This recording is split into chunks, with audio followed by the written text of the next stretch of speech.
Baca Fatihah tu tadi niat hadiah kepada Rasulullah SAW dan kepada sekalian guru-guru dan bapa tok nenek orang dah hak atas kita dan sekalian muslimin muslimat baik hak hidup ataupun mati. Dan semoga Allah SWT jadikan juga khusus dan hizbi bagi orang Islam dengan insya-Allah. Muka surat 20. Perenggai paling bawah sekali tu tajuk dia perbezaan qalbu, ruh, nafsu dan akal. Maknanya empat perkara beza dia tu mana. Antara qalbu ataupun kita panggil hati, ruh, nafsu dan akal.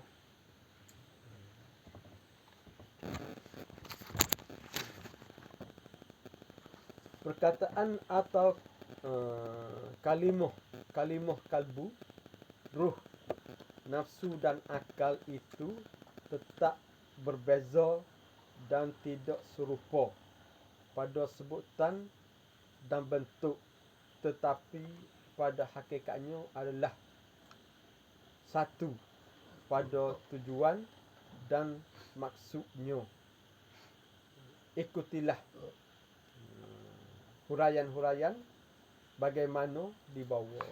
Jadi perbezaan antara qalbu, hati, akal, nafsu dan ruh tu berbeza pada penggunaan, tetapi hakikatnya perkara yang sama.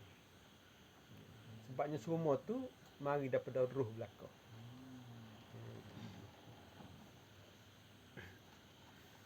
Perkataan qalbu ada dua pengertian. Makna perkataan hati ni ada dua pengertian. Yang pertama, qalbu maknanya pertama ialah qalbu lahiriah atau yang dikatakan hati kasar, iaitu seketul daging besar segempal tangan terletak dalam dada sebelah kiri manusia. Tu pengertian. Maknanya pengertian pertamanya segepal daging yang terletak pada sebelah kiri. Sebelah kiri dada manusia. Ataupun kita panggil jatuh. Tapi dalam istilah ni dia panggil qalbu, dia panggil hati.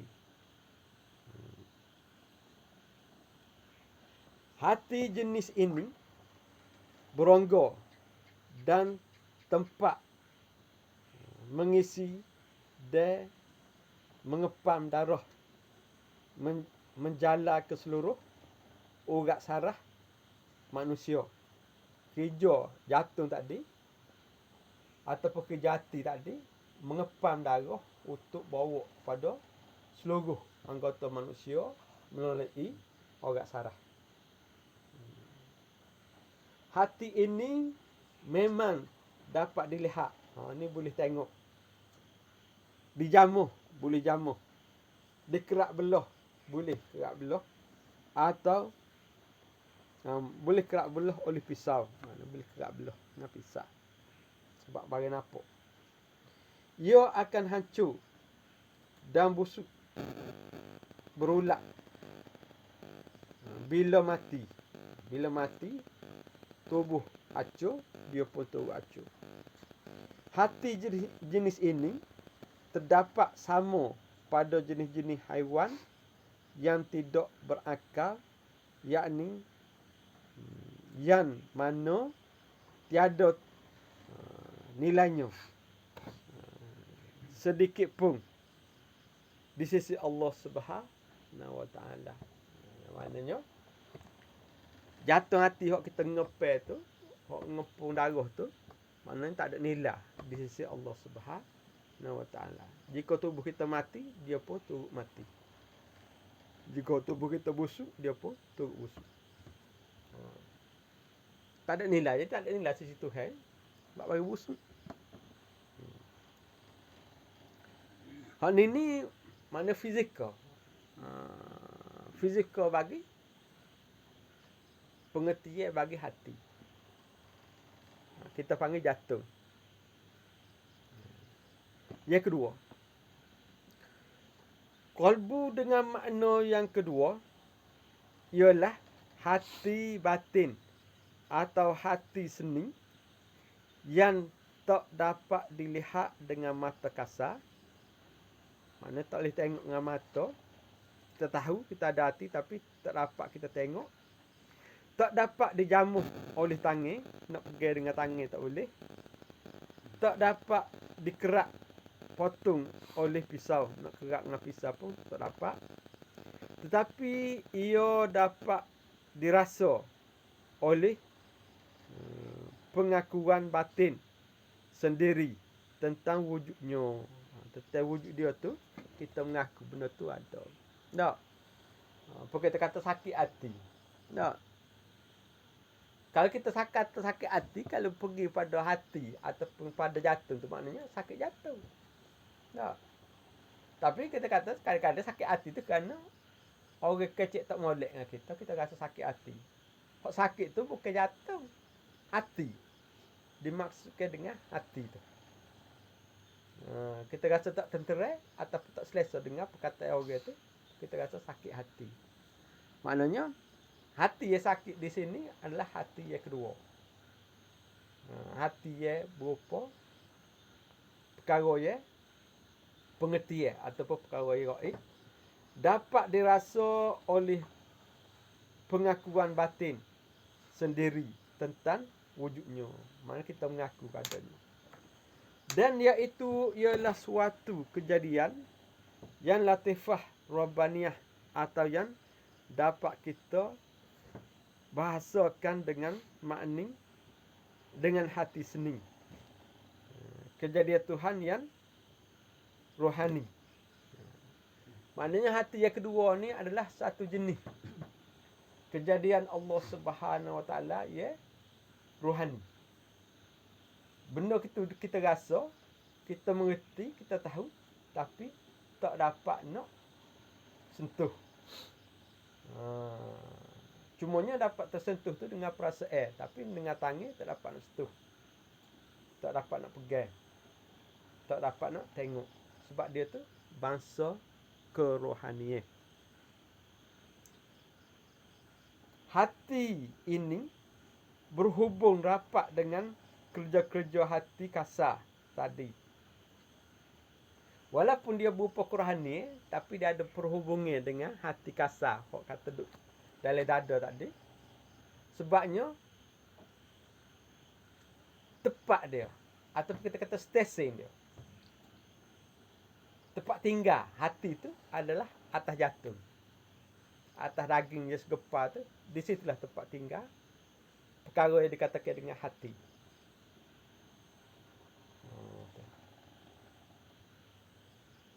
Hati ini berhubung dapat dengan kerja-kerja hati kasar tadi. Perhubungan kerja di antara kedua-duanya itu ialah suatu perkara yang tak dapat diterangkan oleh otak doktor jenis manusia. Walaupun dia PhD sekalipun, hubungan antara hati yang berbentuk rohani dengan hati yang nyata pada zahir itu, maknanya walaupun ngaji tinggi mana 100 PhD boleh pakai pun dia tak dapat terai hubungi dia tu lagu mana. Tapi dalam ilmu gon ni, kalau kita ngaji ilmu gon ni, walaupun dia ngaji sekali botol sekalipun, dia boleh royak. Walaupun dia tak ada PhD. Tak.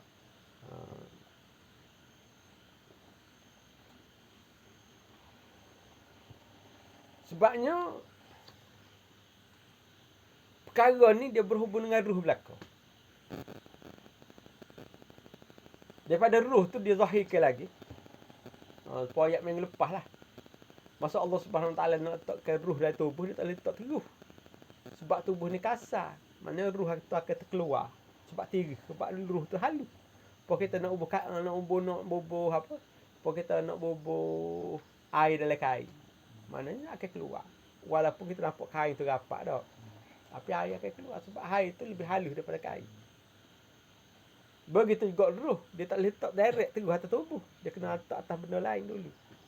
Dia menghampiri kekasaran tubuh tu. Maknanya dia kena letak atas. Dia panggil jisim. Bila ruh letak atas jisim, dia panggil a'yan. Kejadian tu dia panggil a'yan. Susunan antara ruh dengan jirim tu, dengan jisim tu dia panggil a'yan. Bila a'yan ni, barulah boleh letak dalam tubuh. Antara ruh dengan a'yan, dia bersatu, maka keluar satu unsur sebagai penenguh, iaitu qalbi atau hati. Antara a'yan pula, bila letak atas tubuh, maka keluar satu benda, dia panggil akal. Maknanya akal dengan ruh, dengan hati kita ni pengaruh jauh. Setengah dalam kitab-kitab besar sebut, dia panggil sab'ina alfa hijabin. Mana terdapat 70,000 hijab. Daripada akal dan ke hati tu, kena lalu 70,000 hijab. Tak? 70,000 hijab. Maknanya, ibarat satu-satu hijab ni, dia lebih nipis daripada kulit bawang, dia lebih cerah daripada cermin. Satu hijab. Jika kita langgar, jika kita keadaan hijab tu kita tahu keadaan itu ada, jika kita langgar keadaan hijab tu, kita nak pergi satu tempat, maka kita akan sampai pada tempat ya berlain. Tu nak ayat hijab.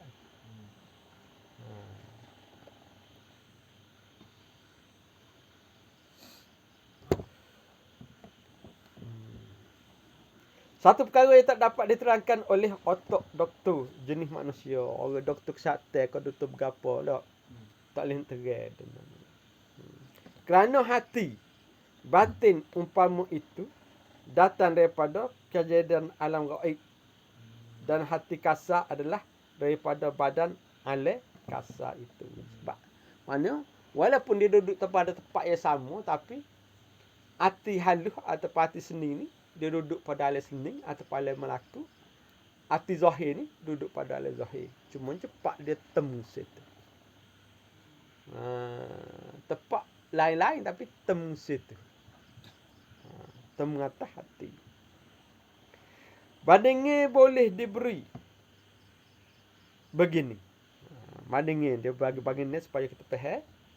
Hati batin itu laksana raja, pemerintah, dan hati kasar itu laksana istana raja, tempat ia bertakhta, dan anggota-anggota lahir umpama kaki tangan dan sebagainya laksana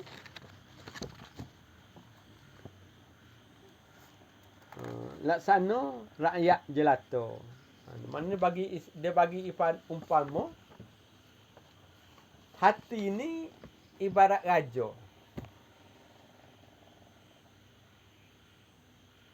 Maknanya hati batin tadi ibarat raja.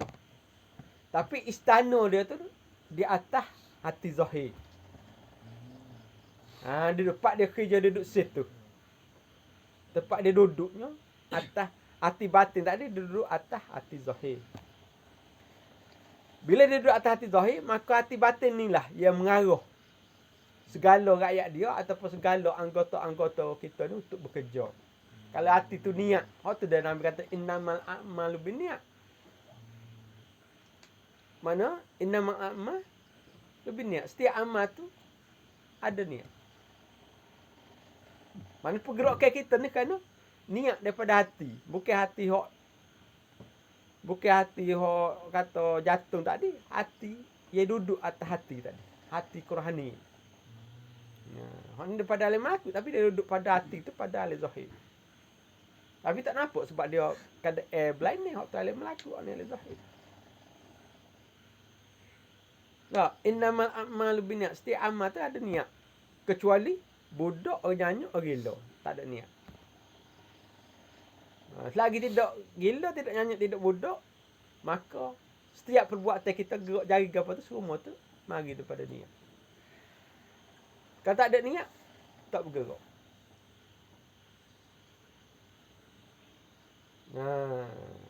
Kalau gerak juga, kalau tidak niat, sama ada dia tu budak, nyanyi ataupun gila. Ada selagi. Masuk hati. Masuk hati. Dia kena ayat belakang. Masuk hati.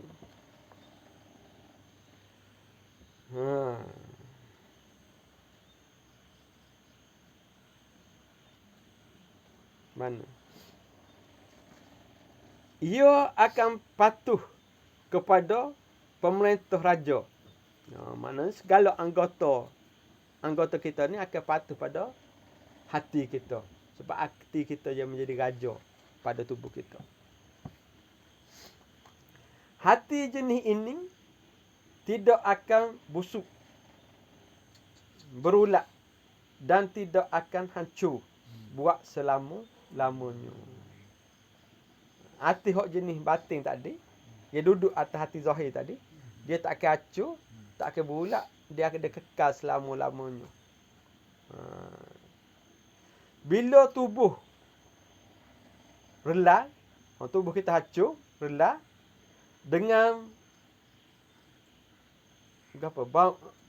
nyawa, bila kita tubuh berpisah dengan nyawa, dialah yang akan menemui alam akhirat. Sebab hati saat inilah akan pergi ke akhirat. Hati tadi akan pergi ke akhirat. Adapun hati hok jatuh tadi sekat dalam kubur saja. Tu pun tak gerak dia ni. Sebab tak ada tu dalam. Tu dalam dia tak ada. Dialah yang berasa bahagia dan berasa celaka di dunia atau di akhirat. Dia berasa suka duka di dunia ataupun suka duka di akhirat. Hati tak ada. Hati. Masalahnya kita duduk atas muka bumi, duduk layan tubuh. Bila mati, tubuh tinggal. Hati tak pergi ke akhirat. Tapi hati nak bawa ke akhirat ke tak layan. Keperluan dia kita tak bui. Kita tak bui. Duduk layan hok zahir saja. Hok nampak.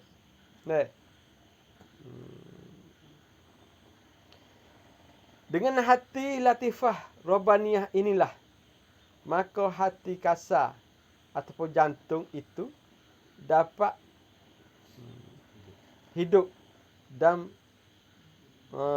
berdegup dengan berdenyut.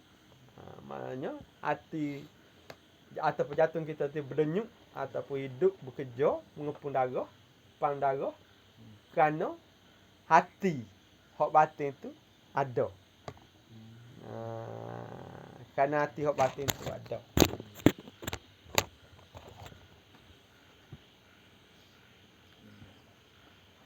Ia mempunyai sifat-sifat takul dan juga sifat-sifat ma'ani. Dari sejak ia dijadikan di alam arwah. Yakni sebelum ia bercantum dengan alam kasar ini. Maknanya dia tu mempunyai sifat dia dah. Sifat takut. Dan juga sifat-sifat ma'ani. Maknanya hati kita tu semasa dia duduk alam arwah tu telah sempurna dah. Kejadian tu dia tu sempurna. Tuhan jadikan dia tu sempurna. Tidak dia tu pandai berlaku. Salah satu pada kejadian tifah Rabbaniyah ni, dia tu maknanya sempurna. Kejadian dia tu sempurna, dia perbuatan gapo-gapo dia tu sempurna berlaku. Sebagaimana dikehendaki oleh Allah Subhanahu Wa Taala semasa dia di alam arwah dulu.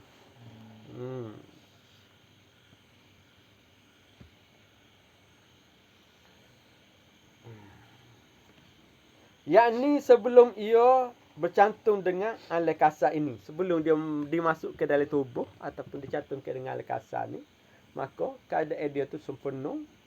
Dia sempurna mana sempurna serta hak tu dia Tuhan kata latifah Rabbaniyah, kejadian Tuhan ya lemah-lemah. Maknanya kejadian Tuhan itu terlalu amat halus. Maknanya dia nak mengenal sesuatu dengan tak payah belajar. Gitu. Ilmu dia terluah. Kekuatan dia terlalu amat kuat. Ilmu dia terluah. Ahli-ahli falsafah dan tasawuf adalah bersependapat dia menamakan hati jenis ini, gaib ini jauhar mujarrad. Maknanya hati jenis gaib ini dinamakan jauhar mujarrad. Benar lagu mana jauhar mujarrad? Kita boleh rasa tapi tengok tak ada. Boleh rasa tapi tak boleh nak sentuh. Boleh rasa tak nak tengok, boleh rasa tapi tak nak dengar. Rasa boleh. Tak. Orang kata kita duduk mata merah tu pilih pasal hati kita tu boleh rasa. Tak. Hati kita boleh rasa. Berjalan mana-mana pucak apa takut. Pasal hati, apa pucak ke? Hati yang merasa. Maknanya rasa yang macam tu kita mengerti pada satu perkara yang ditakdirkan oleh Allah Subhanahu Wa Taala tu dikatakan, maknanya dikatakan dia tu jauhar mujarrad. Jauhar mujarrad. Boleh rasa tapi tak tahu. Reti. Tahu. Nak faham.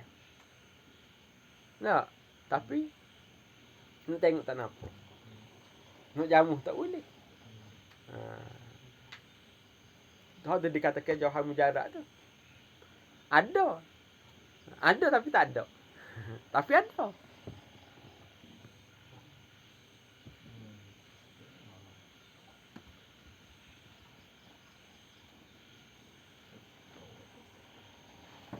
Yakni ia bukan dari jenis benda. Gaib in bukan daripada jenis. Ia bukan dari jenis benda jirim ataupun arok. Dia tu bukan jirim ataupun arok. Jirim ni perkara zahir ia paling seni dikatakan jirim. Dikatakan jirim. Perkara zahir hak paling seni dikatakan jirim. Maknanya lebih kecil daripada atom lagi. Itu dikatakan jirim. Dari habis mengikut pengajian sains, hak paling kecil sekali dalam kejadian alam kita hak zahir ni, nama dia elektron. Elektron hak jadi elektrik tu, dia tu kecil sekali. Hak tu dia boleh terbang, kadang-kadang dia boleh terbang. Mana ke udara pun boleh terbang, kalau dia kuat. Kok tanah pun dia boleh jalan. Kok dalam air pun dia boleh jalan, boleh pergi belakang. Elektron ni. Sebab dia tu paling kecil. Paling seni. Maknanya asalkan ada cah perbeza, dia boleh gerak.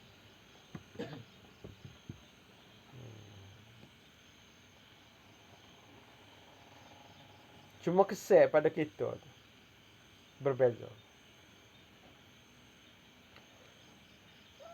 jirim atau arok. Dia bukan jenis jirim, hok kecil 10 elektron tu, ataupun dia pun arok.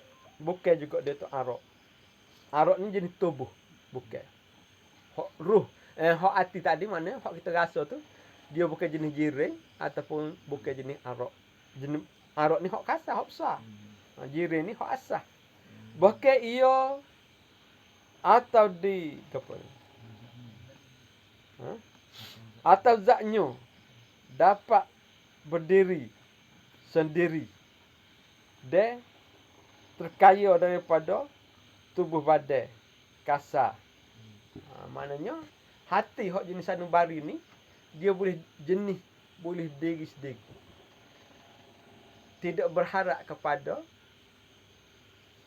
sesuatu yang lain. Bukan kerana ada hati maka ada hati yang sanubari tu pada hati kita yang zahir. Tak.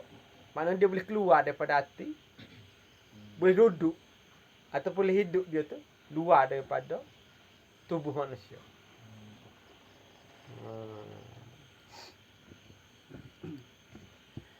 Hati dengan makna yang kedua inilah hakikat kejadian manusia yang mempunyai tanggungjawab kepada Tuhan, kepada Tuhan dunia akhirat. Maknanya dia akan bertanggungjawab terhadap Allah Subhanahu Wa Taala di dunia ataupun di akhirat. Hati tak dia. Kalau tu gapo terniat atas hati, dia ada dosa pahala selalu. Asal ada niat, adalah dosa pahala. Cuma kalau kita niat pada perkara yang tak betul, selagi tak buat, Tuhan tak beri pahala. Tapi kalau kita niat perkara betul, niat tu pun boleh dah 10 pahala. Tuhan mudah. Tak, alah kau tak baik, tak beri lagi selagi tak buat. Tapi kalau kita niat, tu kena niat. Kena niat sama. Tak, tahun depan niat nak rebel. Kau boleh kita nak mulai gajah. Tak usah. Dah orang lain nombor belakang kita gajah lah pula. Kau mana? Nak mulai zirapah tak ada. Di Afrika ada apa tu. Kau mana?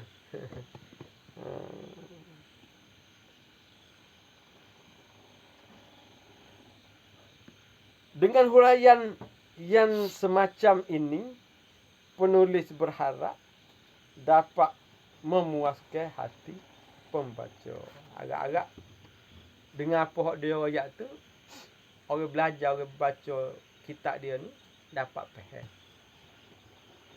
Dapat faham. Dengan istilah hati sanubari berbeza dengan hati zahir. Hati zahir tu dinamakan dengan jatuh. Hati sanubari ni dinamakan dengan hati. Tapi dia duduk pada hati zahir. Ataupun hati batin ni duduk pada jatuh hati kita. Terbeza dia. Hak zahir dapat tengok, dapat tengok, dapat jamu. Hak batin ada rasa, yakin ada, tapi tak dapat rasa, tak dapat tengok. Tak.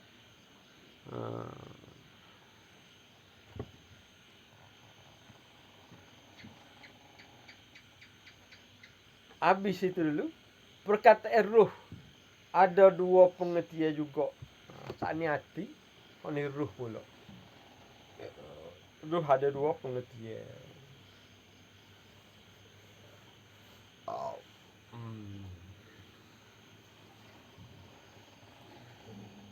Yang pertama ruh tabi'i. Nama iaitu suatu kejadian wak atau gas yang keluar daripada dalam hati, kasar atau jantung, ia berisi dengan darah hitam. Wak atau gas itu berjalan dengan lancar keluar bahagian urat-urat saraf di dalam anggota tubuh manusia. Maknanya ruh yang pertama ni dimaksudkan dengan tu maknanya proses pernafasan kita. Bagaimana kita menyedup oksigen daripada luar masuk dalam paru-paru, daripada paru-paru masuk dalam darah, darah jatuh tak dipung untuk edar untuk seluruh tubuh. Maknanya peredaran gas keluar masuk daripada tubuh tu mengertikan dengan ruh juga. Bagi setengah orang kata ruh, bagi setengah orang kata nyawa. Maknanya dia mengertikan dengan ruh juga. Sebabnya bila betul lah. No, kata Jawa mati. Kerana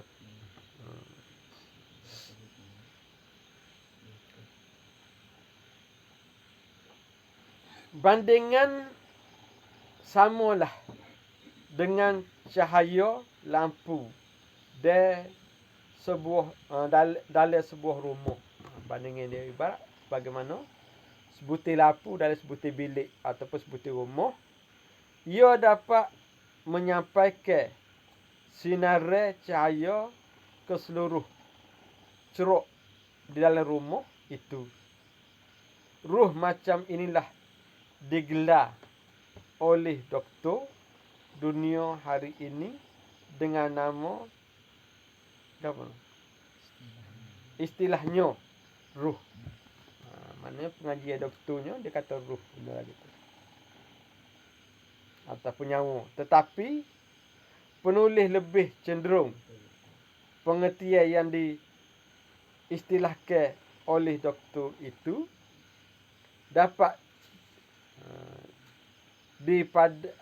dipadankan kepada istilah bahasa Melayu iaitu nyawa. Mana benda gitu dipanggil dengan nyawa. Jika logik demikian, maka jadilah istilah pengertian doktor itu adalah sama dengan pengertian nyawa, yakni ada pada jenis-jenis haiwan yang tidak berakal, iaitu wap atau gas yang terjadi daripada angin keluar masuk daripada udara ke dalam jantung dan paru-paru. Padahal ruh yang sebenar ialah ruh daripada kejadian gaib, bukan daripada jenis benda, angin atau sebagainya. Ruh makna yang pertama ini tidak bernilai sedikit pun di sisi Tuhan. Mana ruh tu tak ada nilai. Bila kita mati, maka dia berhenti. Mana tak ada gapo. Tak ada pahala. Dalam hak kita nyawa hari-hari tu, mana dia tak kira tak ada pahala, tak ada gapo. Walaupun keluar masuk sepanjang zaman. Dia tak ada gapo-gapo. Kalau ada nilainya, hak benda masuk ikut ruh. Ya, batin. Yang kedua, pengertian ruh yang kedua atau pengertian ruh yang batin. Yang kedua, ruh. Makna yang kedua inilah kejadian dengan alam keanehan Tuhan yang dibahasakan kepada latifah rabbaniyah. Mana kejadian dia tu sama dengan kejadian hati juga. Kejadian Tuhan ya latifah rabbaniyah. Maknanya kejadian Tuhan ya amat lemah lembut. Kenapa dikatakan amat lemah lembut? Sebab tiada unsur yang lebih halus yang dijadikan oleh Allah Subhanahu Taala berbanding dengan ruh kita. Hatta malaikat sendiri pun jika dibandingkan dengan ruh masih lagi kasar. Mana nur Tuhan jadikan malaikat daripada nur. Nak banding antara ruh dengan nur tu, nur ni lagi kasar berbanding dengan ruh. Kejadian jin daripada api. Api tu lebih kasar daripada nur ni pula. Dah api cerah juga. Tapi nur cerah juga. Api cerah pecah. Lepas kita tengok matahari. Sebab apa kita pecah? Sebab dia daripada api. Kepanasan matahari tu memancar sinar kita. Jadi kita panas, pecah. Tapi nur ni dia cerah daripada api lagi. Tapi masalah tak pecah. Pelik tu hebat. Misalnya kata-kata ada malaikat kecil terbang hidup lampu. Walaupun lampu tu cerah, dia cerah lagi. Sebab dia daripada nur. Tapi dia tak pecah. Tu pelik kok. Cerah dia tak pecah. Tak, orang tahu bila cerah ni pecah. Tak, nur kejadian lain. Dia lain daripada kejadian jin. Nah, maknanya kita ni daripada ruh. Lebih halus lah. Ruh kita ni lebih halus daripada kejadian nur tu lagi. Tapi masalahnya, walaupun kita ada kejadian tu lebih halus, kita sendiri tak reti kita. Atau dia kerana kita tak mengenal diri, kita nak kenal gapo kita ni.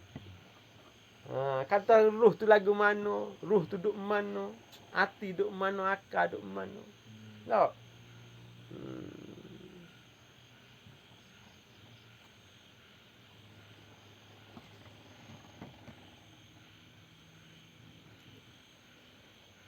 Latifah Rabbaniyah iaitu serupa dengan pengertian kalbu pada makna yang kedua tadi juga.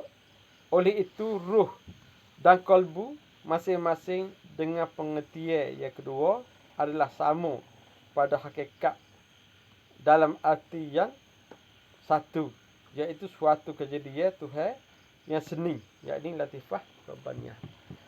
Begitu juga ruh sebagaimana juga hati adalah kejadian Tuhan yang lemah lembut. Cumanya perbezaan dia tu antara ruh dengan hati tu pada makom, tapi kejadian tu pada hakikat yang sama.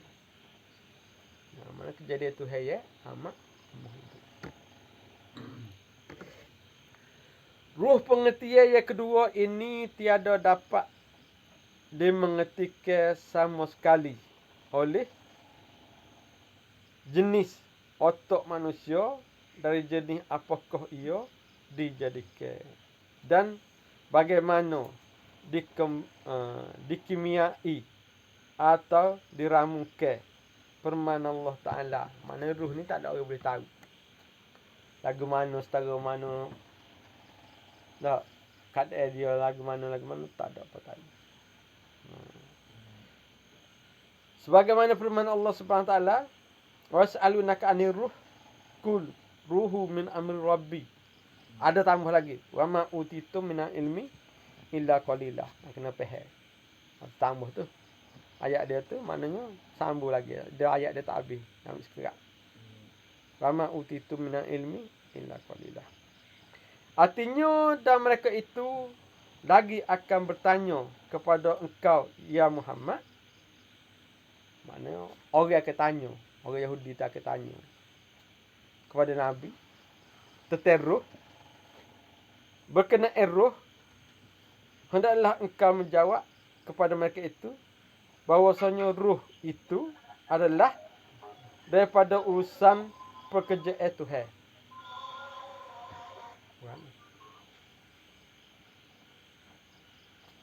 Ruh itu adalah urusan pekerjaan Allah Subhanahu Wa Taala. Bila orang Yahudi tanya Nabi tentang ruh, maka dia suruh jawab bahawa ruh ni adalah urusan Allah Subhanahu Wa Taala, mana kerja-kerja Tuhan.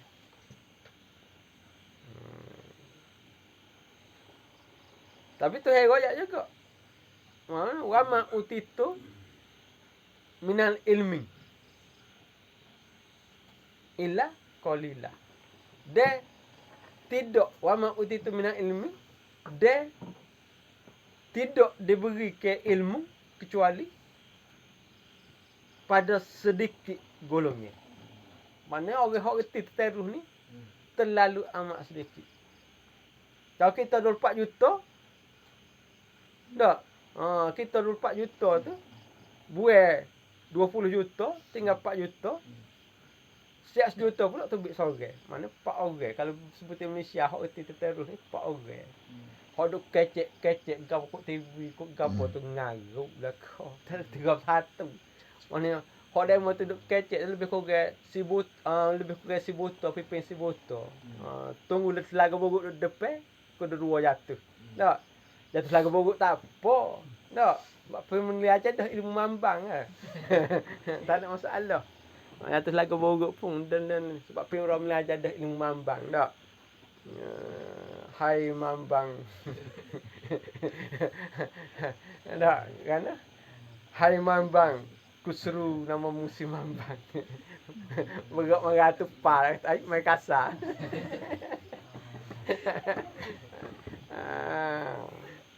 Jadi hak itulah kau kuat duk saruh agama masjid kau kosong. Pasal hak juga ngajar pun buta juga.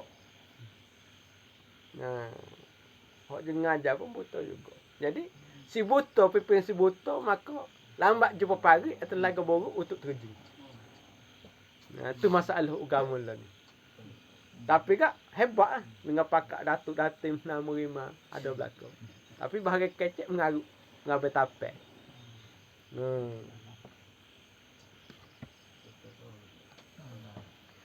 Hak engkau je percaya. Dunia lain ni kau mengarut tu kau nombor satu. Kalau yang benar tu sesat lah. Lagu tu dia balik sebab akhir zaman. Akhir zaman maknanya orang beriman tu hidup tu lebih susah. Ibarat orang berkata ibarat genggai bara api. Payah. Kau tu tak boleh, kau tu tak boleh. Habis kat tu. Masalah Tuhan katanya was'alunaka anir ruh kul ruhu min amri rabbi wa man utitu min ilmi illa qalila. Bila mereka tu orang Yahudi ditanya tentang ruh, mungkin jawab ya Muhammad, dia kata urusan Tuhan. Kecuali sedikit golongan dia diberi ilmu.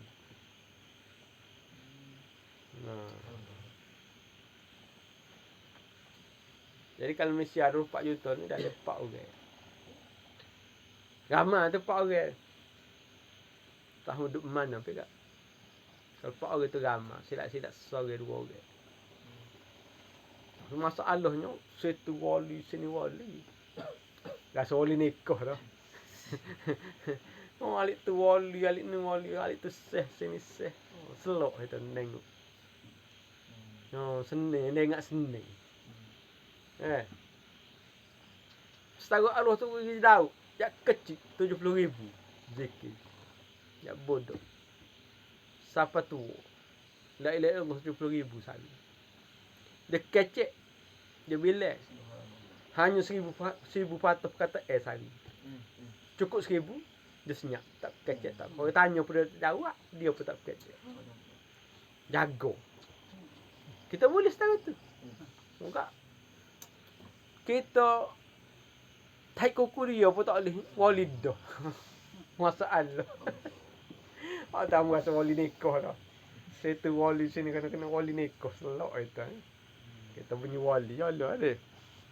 Tak pun wali kalau Indonesia tu wali tu wali band. Tu boleh kira tak? Tarik ada garing sikit tak? Kita pendengar kalau. Ke mana? Boleh kira kau kalau wali band. Ke mana? Tapi dia ada juga di Indonesia. Banyak wali. Wali kota. Dia menteri tu panggil wali kota. Banyak Habis Malaysia tak boleh. Tak ada. Itu tak ada. Itu.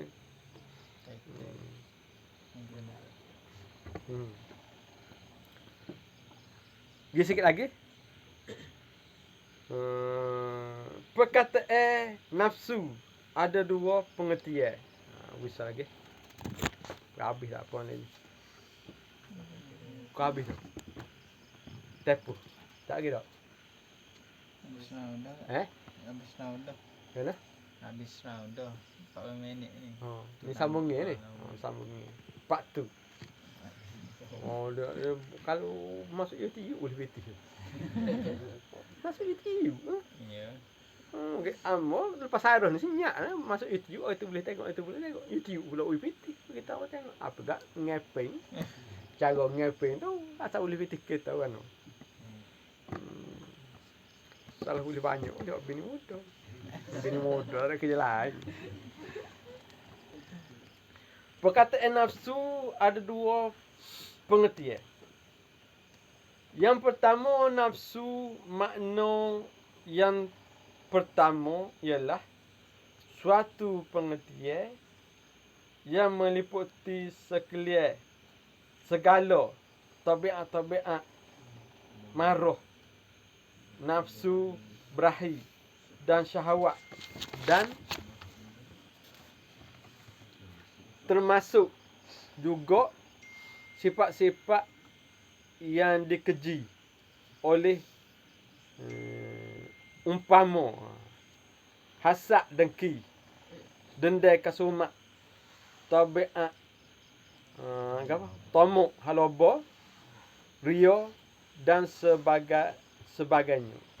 Sifat-sifat tersebut sama saja wujud pada kejadian binatang dan manusia, sedikit atau banyak, tetapi ia tiada sama sekali pada kejadian malaikat. Sabda Nabi SAW,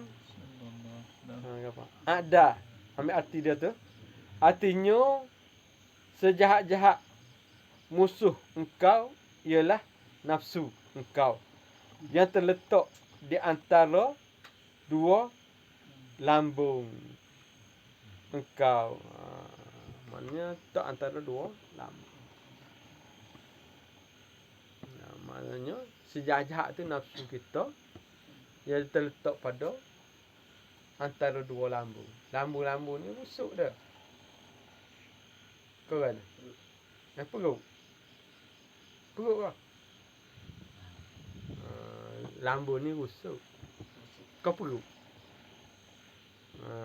Jadi maknanya sejahat-jahat tu nafsu. Hak tak letak dalam. Duduk dalam.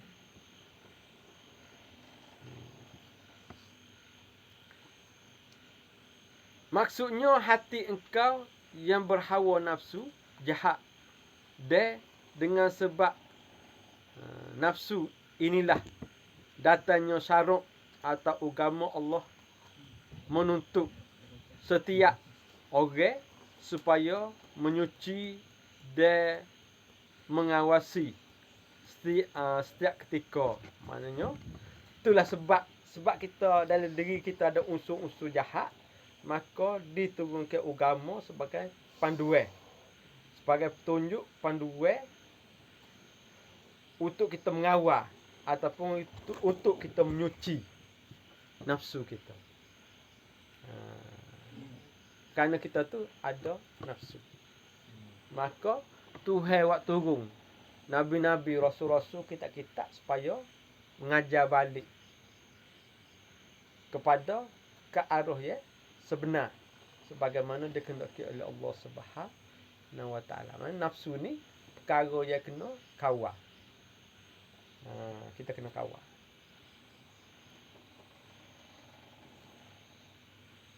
Yang kedua, nafsu yang kedua pula.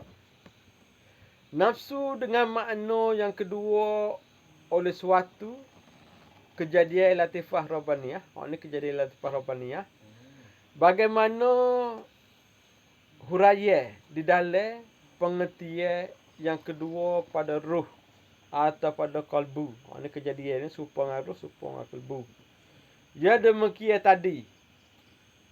Oleh itu, kalimah-kalimah nafsu, kalbu, ruh bolehlah dipakai kepada satu hakikat latifah yang sama pada jenis-jenis kejadian manusia dan sangatlah jauh berbeza dengan makhluk-makhluk lain yang umpama binatang.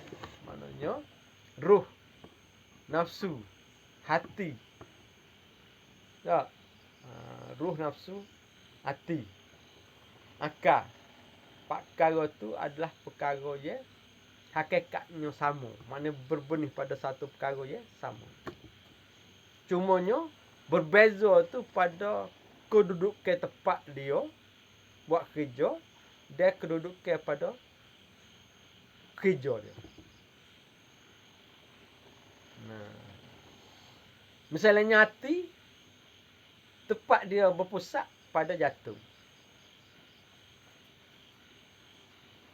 Nafsu, Nabi Raya berpusat pada Jatuhnya kok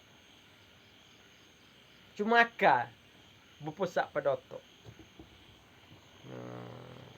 Akal tu bukan kata duduk dalam otak, dia berpusat tepat dia buat kerja. Tu. Jadi semua tu ruh, akal, hati, ketiga-tiga tu berpusat pada satu perkara yang sama, cumanya kerja dia tu berlain-lain. Hakikat dia tu sama. Hakikat kejadian perkara yang sama ataupun hak tolak, cumanya berbeza nama dia tu pada mengikut tindakan ataupun kerja dia. Apa kita lah. Nak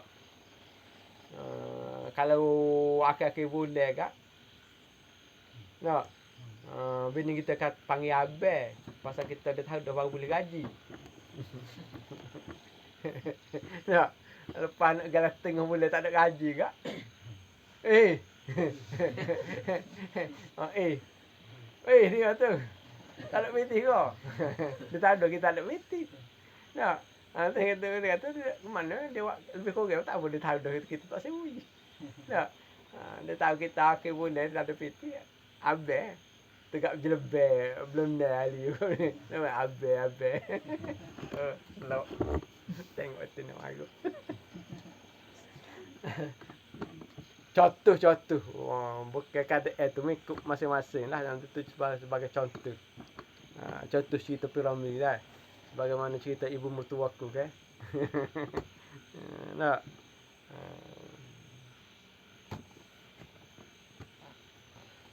Tu dia. Yang kedua dah. Nafsu baca dia. Lain umpama binatang. Tu yang membezakan kita dengan binatangnya. Jadi dikatakan ruh, akal, kalbu tu kita berlainan dengan makhluk-makhluk lain. Dengan jin tak sama, dengan malaikat pun tak sama.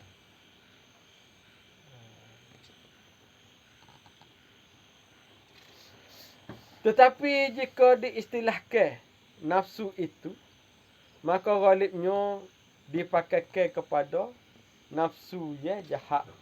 Nafsu jahat ini apabila digosok dan dicuci dengan sabun-sabun zikir kepada Allah Ta'ala dan direbuh dan diberus dengan beruh-beruh tembaga mujahadah dan ikhlas kepada Allah serta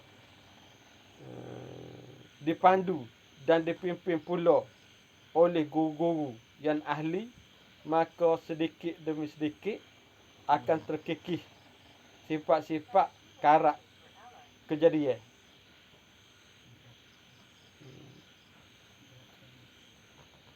Terkikis sifat-sifat kejadian nafsu tadi.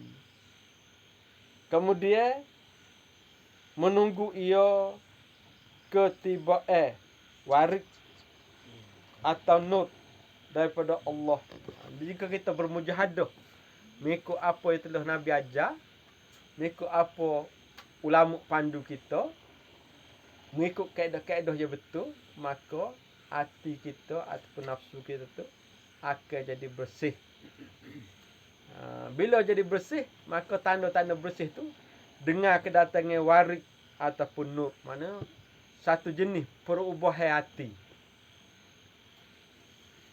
Nur atau warid ni satu jenis perubahan hati, hanya dapat ditahu, hanya dapat ketahuan ataupun hanya orang yang tahu, ataupun hanya orang yang tahu tu cuma bagi orang yang rasa. Orang buat amal ataupun berwirid dengan kaedah-kaedah dia tu, maka orang ni dia akan merasai ataupun akan berjaya. Sebagai kata Sidi Ahmad bin Idris, wa man lam yazuk lam yadar. Barang siapa tak rasa, tak reti. Cuma boleh royak warid dan nur. Tapi kalau kita tak cari, barang kena cari. Tak cari, kita tak akan jumpa. Ni barang ni kena cari. Dia kena cari dengan amal ibadat. Sebab warid nur ni kita sendiri tak tahu. Jadi barang itu tak ada. Jadi kita kena cari. Kena cari barang tak ada ni, kena cari barang tak ada. Barang ada. Kalau kita cari barang tak ada dengan barang ada tak jumpa. Kau mana? Apa kita kena cari hatu, tak jumpa. Dia kena cari dengan barang tak ada juga. Tak. Cari orang hak tahu. Hak barang tak ada kan? Jumpalah. Kau mana? Maknanya hak tak ada pada kita amal. Jadi buat amal akan ada waris. Tahu amal tak ada. Ngaji kita ikan 10 kali habis pun selagi tak amal tak ada. Walaupun kita ikan tu dia cerita siapa bab kepada mukrifat syuhud. Tapi kalau kita tahu amal maka benda tu jadi khayalan ataupun sebagai cerita dongeng atau bari saja.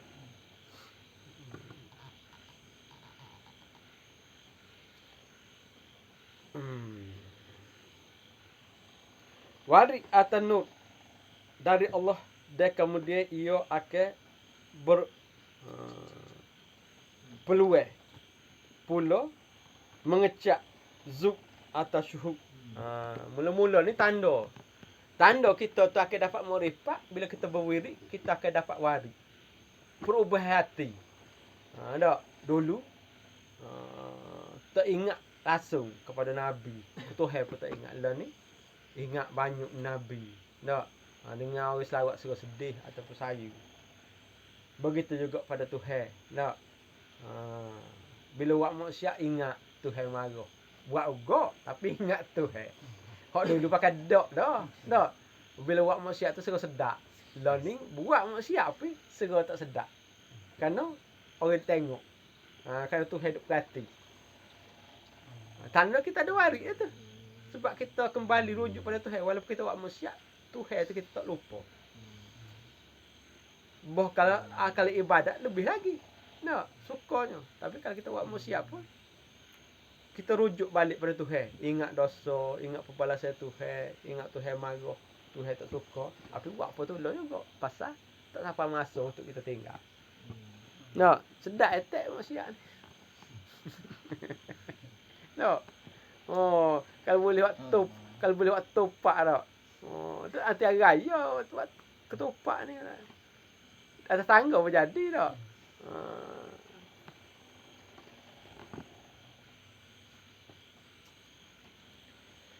Zuk dan syuhud. Daripada waris tadi akan berpindah pada zuk syuhud ni. Mana perkara dalam makrifat. Zuk dan syuhud ni berlaku pada orang yang dapat makrifat. Yang kita gelar ke dengan hakikat. Maknanya bila dapat makrifat tu maka bergelar hakikat. Ataupun orang sampai derajah zuk syuhud ni ataupun hakikat ni orang sudah sampai derajah wali. Ataupun kalau dia tidak wali lagi pun dia merasa. Dapat sekadar rasa. Lepas tu kalau dia tidak wali dia akan hilang. Tapi walaupun hilang dia reti. Dia reti apa yang dia rasa tu dia reti. Dan makrifat di waktu itu maka nafsu jahat tadi akan bertukarlah mendapat gelaran baru, iaitu nafsu mutmainnah. Ni wali tetap ni. Benar wali ni, wali kecil ni lejah malhamah tu. Malhamah peringkat tinggi mana? Malhamah 45% ke atas tu lejah wali dah.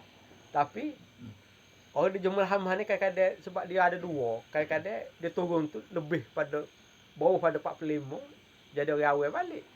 Kalau dia naik 45 wali hak tu nafsu malhamah ni dia panggil separuh wali. Ataupun dia panggil lejah orang soleh. Bila naik nombor mutmainnah tu hak tu lejah wali kecil dia tetap. Dia tetap wali tapi wali kecil.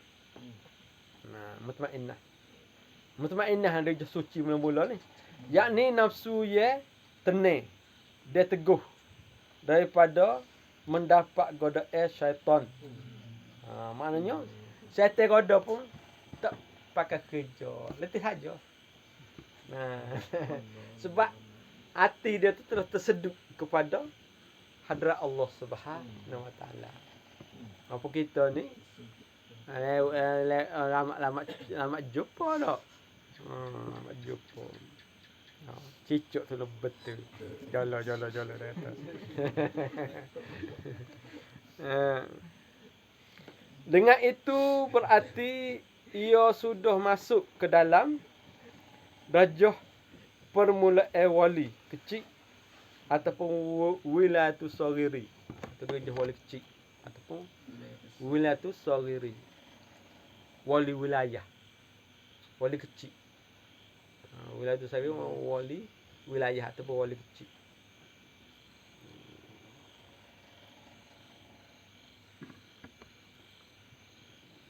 Jadi mutmainnah ni lah permulaan orang siapa darjah wali hak tetapnya. Mulhamah tak, mulhamah ni dia naik turun. Kalau rajin wa aman naik.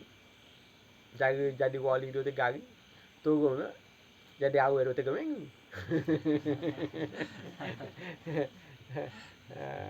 Dia kata tekong ngisah molek tu hak aman. 2 hari, 3 hari tak makan. Naik metah. Tak. Kalau dia beli kek kering kedai, bojah keling, senyum meme, merahnya Allah. Klik. Masya Allah.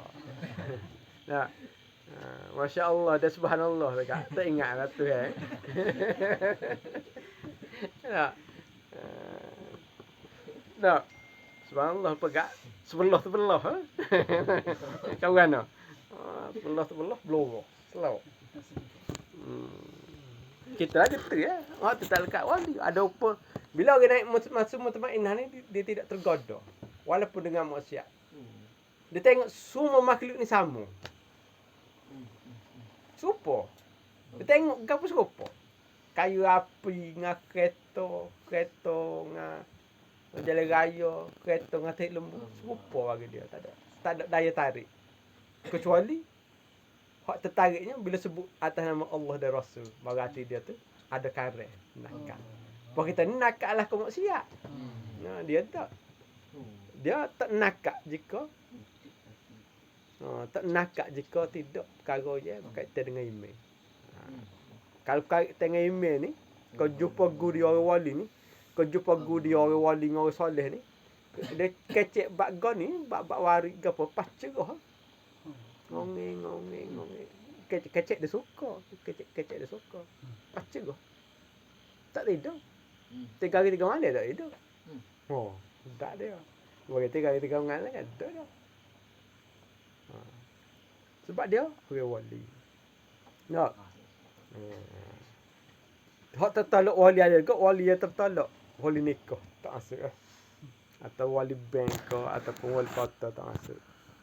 Ni wali ni wali aulia Allah Subhanahu wa taala. Tapi sebelum sampai kepada maqam nafsu mutmainnah wali-wali kecil, maka nafsu tadi tak dapat tiada mesti menempuh jalan 3 peringkat.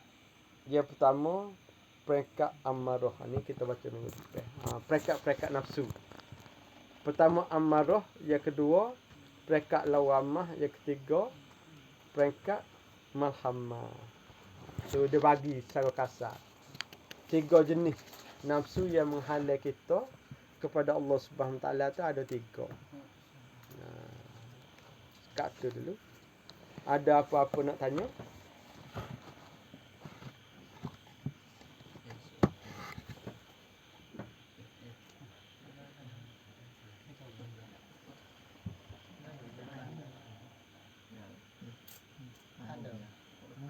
Nando.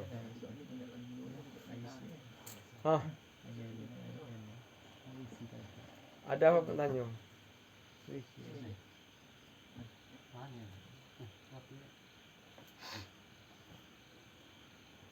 nak tanya apa? Cepat. Tulis. Orang luar? Tak ada orang Messi. Tanya. Tak ada. Ada apa-apa pertanyaan kau? Kalau ada boleh tulis ataupun tanya direct.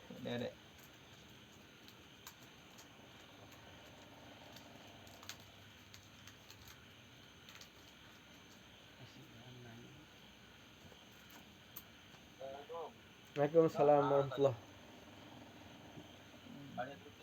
Boleh boleh. Ada di semasa ni kenaan dengan masjid kita. Masjid. Aha. Masjid. Jadi masjid kita nak ke mana? Maknanya setakat ni tu dah kedua lagi dah. Jadi mana nak ke mana? Nak tanya lagu mana? Masjid ke mana? Sudah dia benar ni sebab dia berkaitan dengan KJL, maka KJL tu orang KJL yang buat keputusan. Jadi kita tak boleh nak lawan. Walaupun bertetangga dengan agama pun sebabnya nak lawan sebab masing-masing dia muhimah. Tu bendanya kada elok ni. Kalau sepatut dalam mari tu dia perang. Kita lah ni tak boleh nak perang, takut tak boleh makan. Sebabnya semayan ni khususnya masjid. Meratah kau Islam juga. Islam dia macam-macam Islam ni. Islam lah zahirnya. Dia masalahnya iman. Islam tu hak kulit. Jadi serupa belaka lah. Pakai piah, pakai serban, pakai jubah. Cumanya hadis pada menjarak ke pada semayan ni tak ada. Walaupun dalam peperangan Badar sekalipun dia tak jarak. Sedekah peperangan ni bawa mati. Dia pula dalil yang tidak semayan ni sebenarnya dia tidak bergantung pada hukum dunia. Jika hukum dunia tu kena duduk jauh, kena duduk apa? Semayan Nabi suruh rapat. Sebab bila rapat Iblis ni jadi lemah. Dia payah sia Qabil kerana Iblis kuat. Sebab Iblis dia bawa Qabil tu memang kumel tapi dia panggil wabak. Wabak ni satu jenis Iblis. Tuhan buat untuk bawa wabak. Zaman Nabi Ayub dengan keadaan Nabi Ayub, zaman dulu dah kita Malaysia ni taun. Zaman lepas dah macam-macam. Ni masa zaman lah ni mai Qabil. Sebabnya apa dia kata dalil mana? Tak boleh nak renggai dalam semaya. Dalil sebab semaya tu Nabi terima luar daripada dalil. Jadi bila dia bawa masuk nak letak hukum halal atas semaya tu tak boleh. Sebab dia terima tu tempat yang suci. Semaya ni ke Allahu Akbar. Kalau kita renggai berarti Qabil Akbar lah. Kau mana? Takbir bukan kata lagu tu dah. Allahu Akbar ni bila besar Tuhan tak ada penyakit. Dalilnya Nabi terima tu pada Isra' Mi'raj. Luar daripada arah. Luar pada dalil lah. Pada dua tempat dia panggil roh-roh. Situ Nabi terima tajalli semaya. Dia tajalli mengenalkan diri dia kepada Nabi. Tajalli zat dia panggil. Jadi mana semaya ni tidak diterima hukum. Semaya je tak boleh terima hukum. Sebab dia tu terima luar alat. Sebab puasa orang ngandung boleh tak sih. Apa kena qada balik. Keluar hid. Mana sebab dunia. Maka dia boleh bersebab. Semaya tak boleh bersebab. Sebab dia terima tu tanpa sebab. Sebab Nabi terima tu luar alat. Mana tak nak letak hukum halal atas semaya. Tak boleh. Muka adat dunia boleh, tak boleh. Tapi kak, bila hak Tuhan kata tak boleh, kita buat boleh kak. Tak. Dia ada dua kar lah. Sama ada kak pawara ataupun kak alik fara. Tu masalah. Dalil. Mana dalil hak zahir pun Nabi tak ui renggai semaya. Sebab Iblis akan celah. Dua. Maknanya Nabi suruh di dunia pun Nabi tak pernah suruh renggai. Hatta dalam peperangan pun Nabi tak renggai. Sedangkan peperangan ni hidup dan mati. Cuma cara tu berubah tapi renggai barisan tak renggai sah tak boleh. Mana ada lagi lah dalil-dalil lainnya. Dalam masalah semaya. Masalahnya, kita pergi latih orang ataupun mereceh tu hak jenis lagu tu, maka jadi lagu tu lah. Salah kita juga lah. Kita cerdik bukan salah, kita cerdik doa. Tak boleh kata salah maka orang.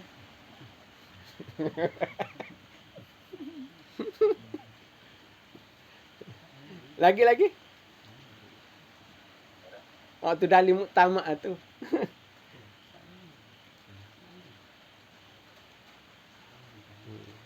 Lagi. Tak ada isi.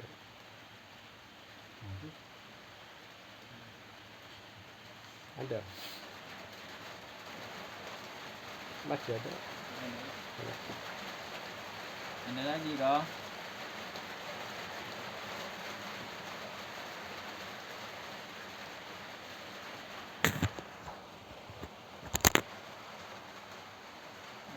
Tak ada. Berhenti sekat tulis, tak ada pertanyaan. Wabillahi taufiq wal hidayah. Wassalamualaikum warahmatullahi wabarakatuh. La ilaha illallah Muhammadur Rasulullah. Fi kulli lamhatin wa nafasin. Adada ma wasi'ahu ilmullah. La ilaha illallah Muhammadur Rasulullah. Fi kulli lamhatin wa nafasin. Adada ma wasi'ahu ilmullah. La ilaha illallah Muhammadur Rasulullah. Fi kulli lamhatin wa nafasin. Adada ma wasi'ahu ilmullah. A'udzu billahi minasyaitonir rajim. Alhamdulillah, syukran lak. Allahumma inna nas'aluka al-ma'afiyah min al-jannah ya rabbal alamin. Subhanallah azim la ilaha illa huwa.